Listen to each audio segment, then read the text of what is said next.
if we can just change the financial environment, if we can take that headwind that used to be coming at you and applying pressure, we could be patient and understand that we could control and decide how and when we're flying our airplane, being able to control the financial environment in which we operate our life. Now we can create all that interest and that pressure and that cash flow that used to be sucked out of your life is now adding extra speed into your life for every day moving forward. You heard about this concept called becoming your own banker, the infinite banking concept, this idea. And you hear that this is the way to help you propel yourself forward. You can achieve whatever it is that you want to achieve financially. You're just going to do it in a more efficient way. You could say that you're going to create a tailwind in your financial life. If you're not in the airplane world like me, I'm not in the airplane world. I don't know really anything about that. I had a hard time understanding an analogy that Nelson shares in his book where he talks about creating a tailwind in your financial life. So my colleague Richard and I are going to show you today how you can stop flying into a headwind and going backwards, and how you can create a tailwind in your financial life. Nelson was the type of person, you knew him much better than I did. He would never really give you the answer, would he? And that's exactly how he wrote this book. He wrote this book with the intention of having people read it multiple times, and he wrote it in a way that makes you think. You actually have to think about what he's sharing, right? If you just read what he says and you take it for whatever you read and you walk away, you might not even get any value if you're not careful. Rethink your thinking, right? He was a master storyteller, and he liked to use analogies. And I think those are really important. And especially when you are looking at a book, yes, you can add pictures, but one of the things that makes books wonderful and reading in general is it gets your imagination working. And as you read through the words of any book, you're creating a picture in your own mind. What is that story telling you? And so Nelson, I think, in the analogies that he uses kind of real world analogies. And the one that we're going to talk about today is an airplane analogy. And Nelson uses it because he told the book, and the concept of becoming your own banker really stemmed from his life experience and what he recognized and saw based on the things that he had learned in being Green Forster, then understanding and his voracious reading of anything to do with Austrian economics. If you looked at Nelson's website and you see the amount of books, there's like 300 books on his recommended reading list. And he used to say, Vern, he would say, look, if you read every single one of those books, you're going to have the equivalent of a PhD in Austrian economics and in history. And you can't understand economics without understanding history. And so he would talk about the importance of those two things. And so what Nelson's going to teach us, and what we're going to talk about today, is a piece of Nelson's history, and it's around his time as an aviator. He was a pilot for 70 years. He absolutely loved everything to do with flying an airplane. He would always say that, look, flying an airplane is best described as hours and hours and hours and hours of pure boredom, punctuated by a few moments of stark terror. Right? But when you're flying over vast fields and mountains and trees and all these things, he said it gave you a huge amount of time for introspection. And you learn a lot when you ruminate. You spend time thinking on your thinking. So a lot of the formulation of this book and the concept developed over time as Nelson had time to fly an airplane and think about stuff. And then he related all of his experiences and the learnings and the reading that he developed over that period of time, mixed in with some stories of pain. Pain is often our best teacher. You put your hand on the stove when the burner's on and you remove it pretty fast because it's hot and you don't like the feeling. Well, those moments of pain teach you that you shouldn't do that anymore. And so Nelson experienced moments like that in his life, and he talks about that at the very beginning of the book as some of the most, I guess, extreme moments of pain that happened in the very early 80s when he was in his early 50s at that point in time in his life. And through the experience of the financial pain he was going through, that's really what culminated in the understanding of this concept. And it began to develop and really further from that point on. Diamonds are created by intense pressure. The learning that we go through in our life in finding out what things work and what don't work is through the school of hard knocks. And that pressure and the learning that we can get by making either mistakes, you learn that you don't like that feeling and then you want to avoid it in the future. And so that type of learning opportunity came up in Nelson's life in a variety of ways. And it's through a lot of those painful events and then recognizing what was working and what would work well that he was able to say, look, this is the path for me. And that's where the concept of headwind, tailwind comes from in Nelson's book that we're going to be discussing today. You raised so many good points. You're exactly right. You talked about intense pressure. Right now, there's a lot of things that are going on in Canada economically. There's a lot of things happening with the stock market and interest rates and all these things that are happening. And there's nothing that you or I can do, no matter how many books we read or how hard we pray or whatever it is. There's nothing that you and I can do to control what's happening in Bay Street or Wall Street or with the Bank of Canada. There's nothing we can do about that. And what's interesting to me, people continue to want to stick their square peg into a round hole over and over and over again. We just keep doing the same thing over and over and expecting a different result, which I heard somebody says that that's a definition of insanity. We just think it's going to get changed or it's going to get better or things are going really good.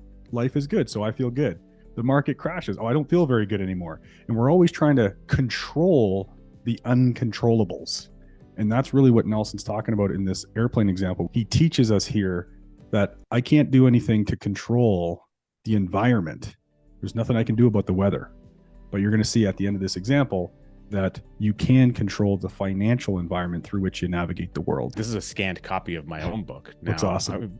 As Vern and I were looking to figure out, like, oh, where's our copy of the book? And so we're on page 18 of Becoming Your Own Banker.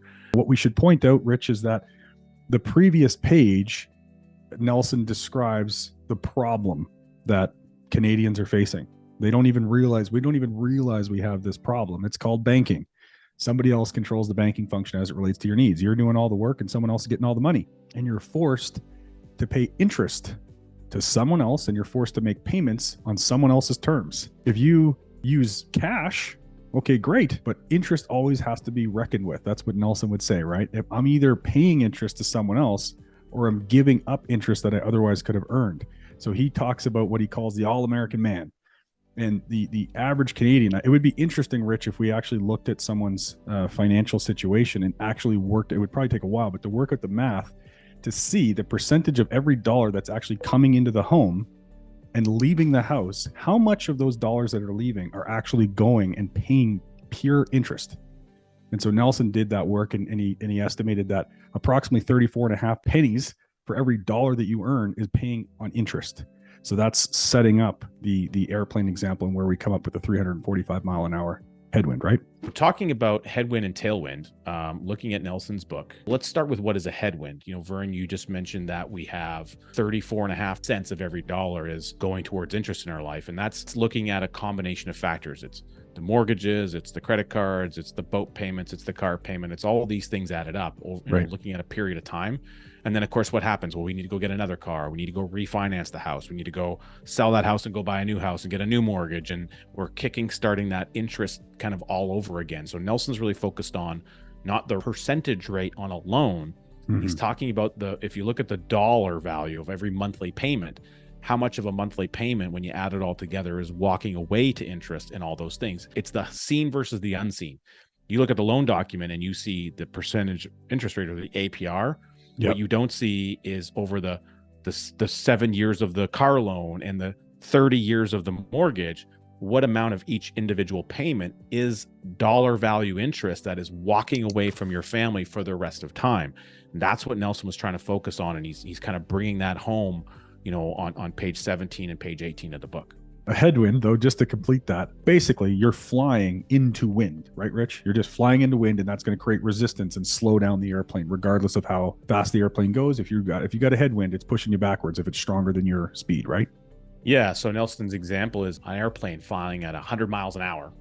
Okay, that's the ground speed, and you're flying into a 340 mile an hour headwind. It's pushing back on that airplane.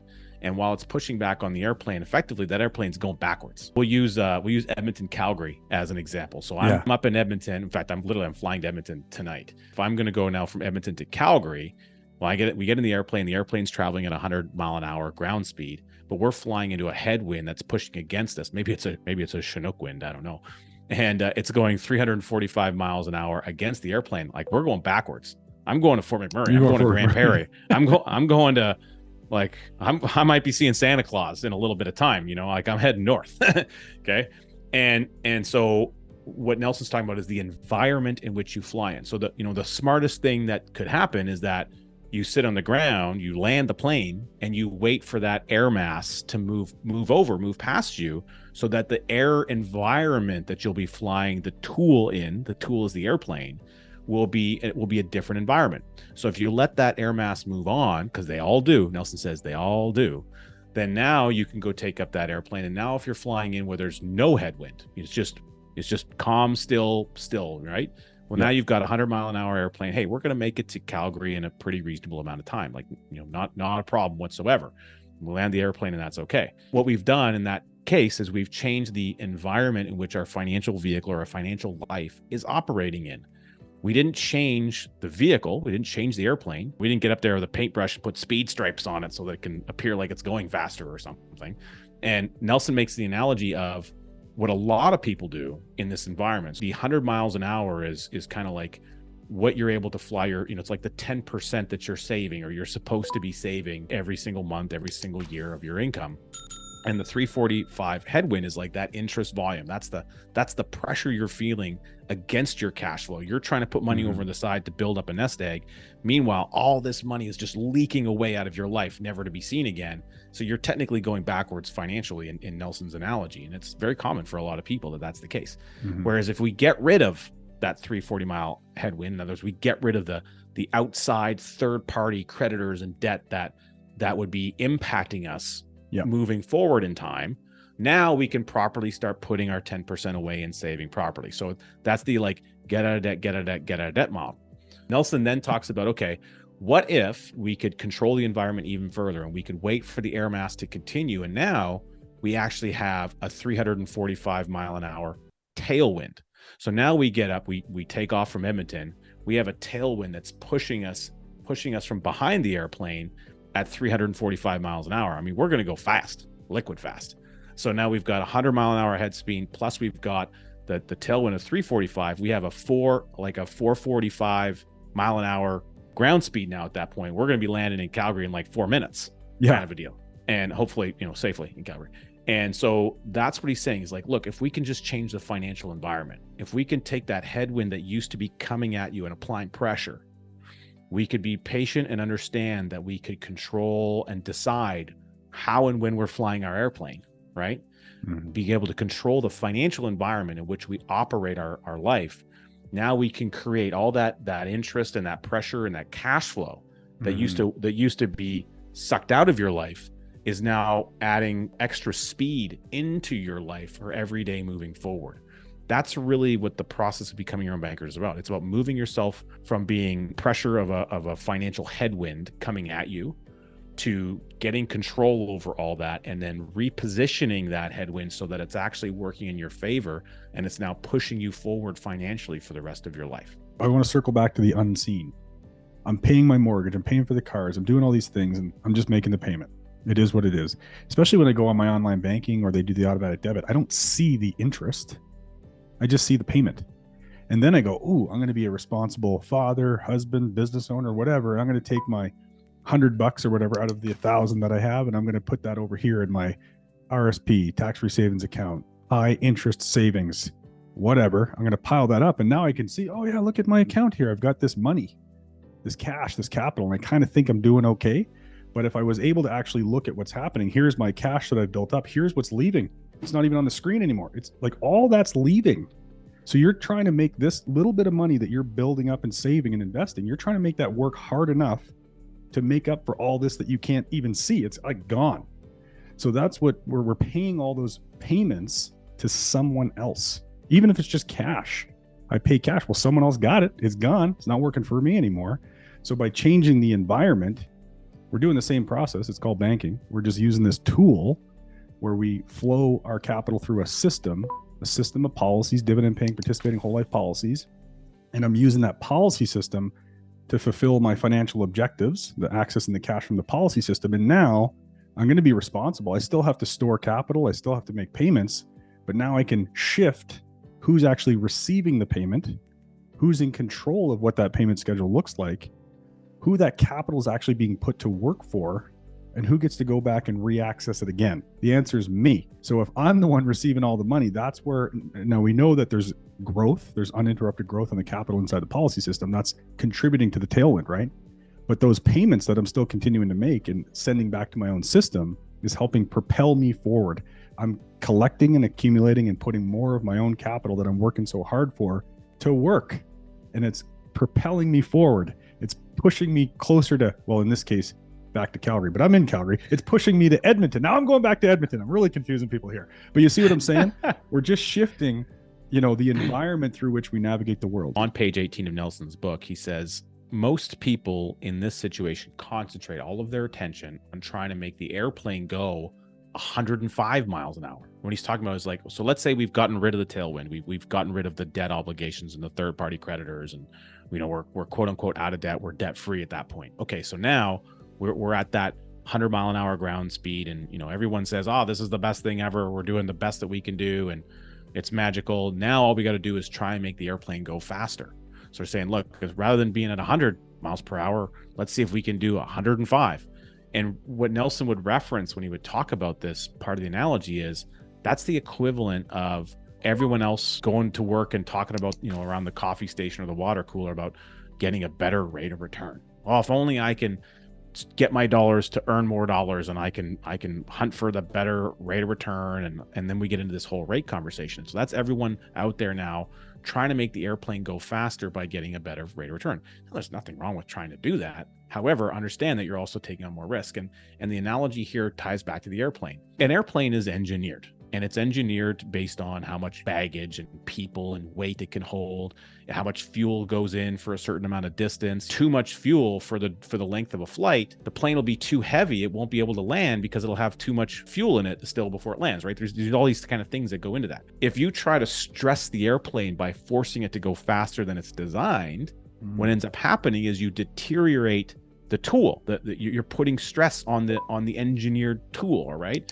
And what you could do is you could break the airplane. You could make it so that you have to go and put it in for maintenance, and then it's down for a while. So what does that analogy tie to? That ties to, hey, we got a great rate of return, and then all of a sudden everything fell apart.